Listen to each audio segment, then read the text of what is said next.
Bendiciones. So I wanted to come address a few things, questions that people often come to me with, and that is if I can do, readings long distance. The answer is yes. Pretty much 100% of what I do, I'm dealing with somebody that's long distance, or if even if it's in the same city, it's usually by phone. So yeah, family, that's the beautiful thing about where we've come with these spiritual practices, to where we can do things, long distance. I have clients pretty much that are all over the world. A lot of my clients are in Canada, a lot of them in the UK. I have a few in Australia, and I'm able to, consistently give them very accurate readings and do good work. We move these spirits all over.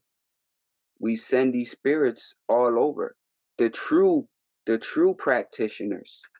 You know what I'm saying? The people that's really putting in this work, the people that's really putting in this maji. You know, there's no bounds on distance.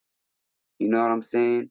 And so yeah, it's a beautiful thing, man. When I think about how far things have come, since my abuela was younger and doing work, all of this is amazing.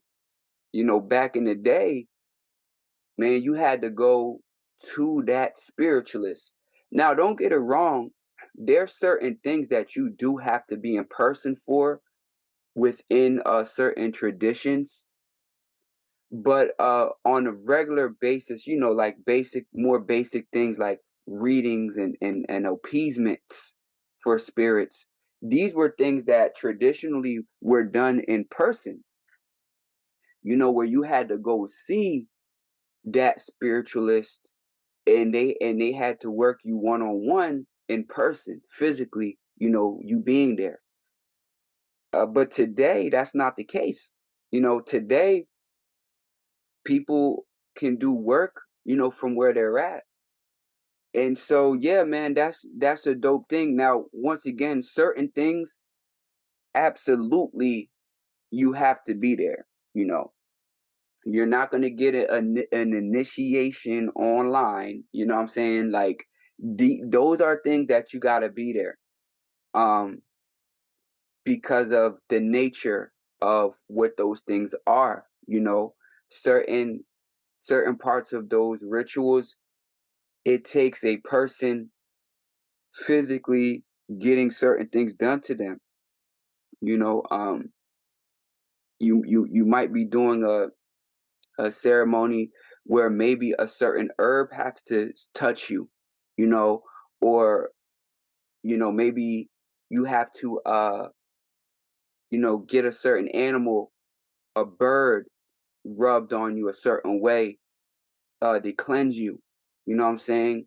Maybe you need to physically be there to get smoke or something blown on you. So many things, so many things. Maybe you need to be before that shrine because maybe you're being initiated into a certain spirit. And so you have to be before that altar physically, you know.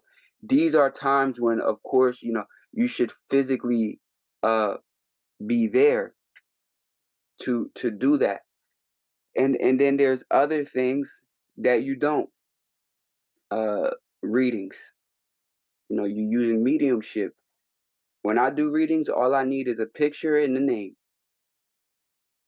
you know, and the only reason I even use both is because I can get both. So why not use them? You know what I'm saying? Uh it just makes it that much more, less likely for a miscommunication to occur. Cuz now I can put the face with the name, bam. You know what I'm saying? We do it, you know. And so this is the beauty of today. as far as like sending spirits appeasements, you know, these days people can appease spirits on your behalf. You know, they just need a picture, your name, things like that. Some people do it via video.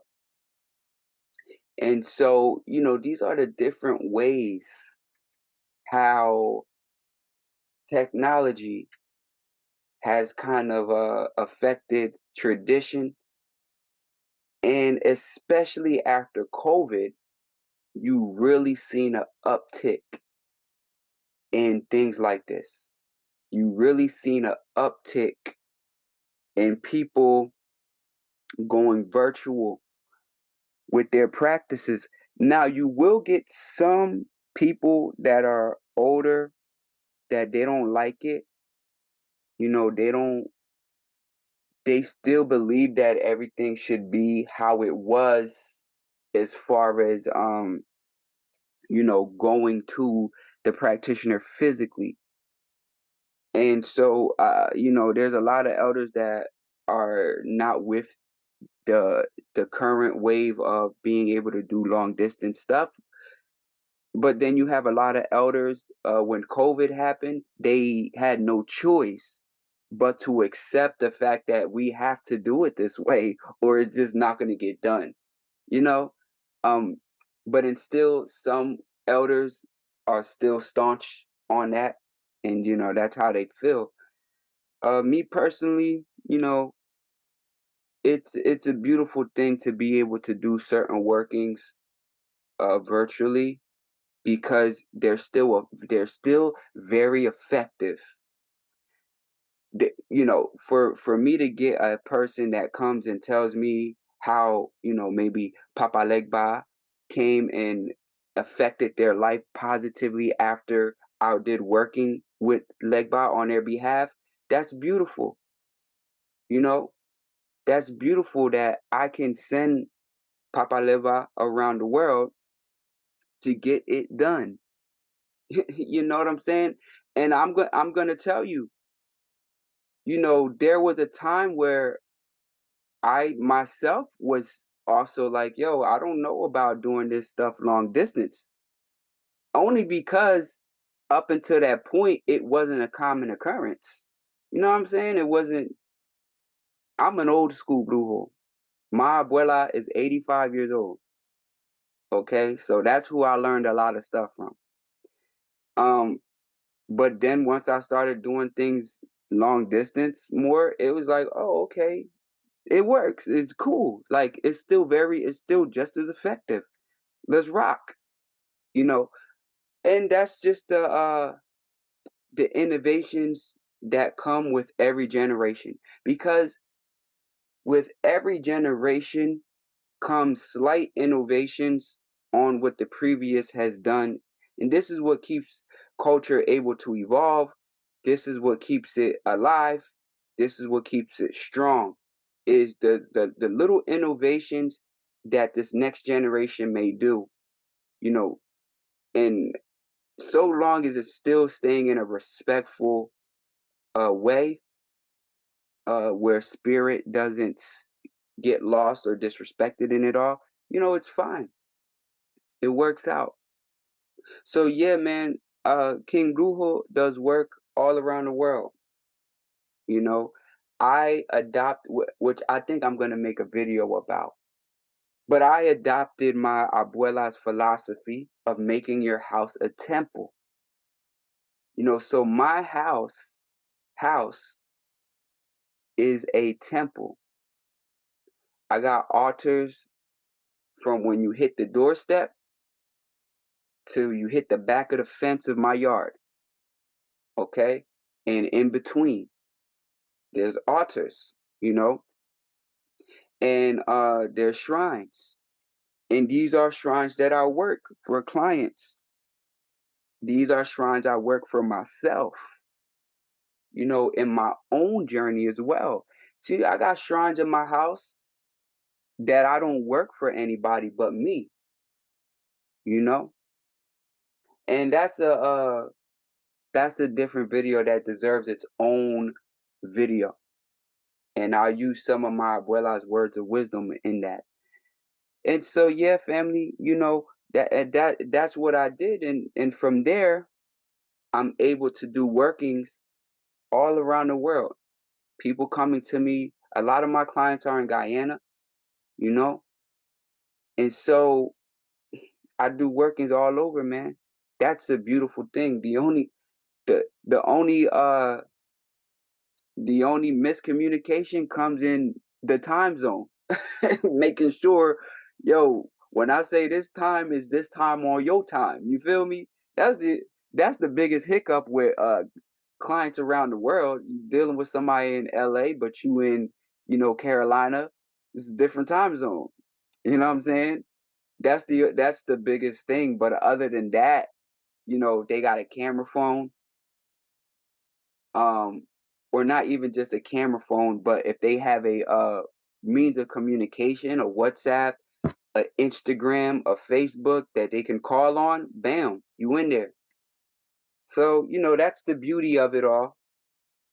So yeah, family, for those who want to book with me, I always put the link to my booking in the description. So anytime, basically, when you see me put up a video, 9 times out of 10, I'm gonna put a booking link to book readings in my description. And I do that so that it's very easy for people to find me.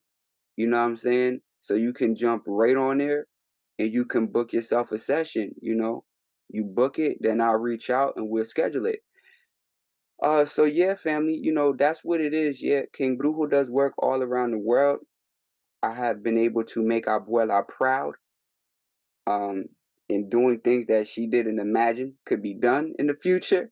And that's humbly a big accomplishment for me. You know what I'm saying? In my humble life. Um, that's what it is, yo. We've come a long way from the days where you had to go in front of somebody for them to actively read your palm and look at it. It's different today. You know what I'm saying? You can jump right on an Instagram live or Facebook live and whip out cards and get it popping with the people on the live. Y'all see it. Y'all see it. So it's a beautiful thing, yo. And I can, work my divination all across the nation and other nations. Ashe. So with that being said, family, I'll holler at y'all on the next one. Or double.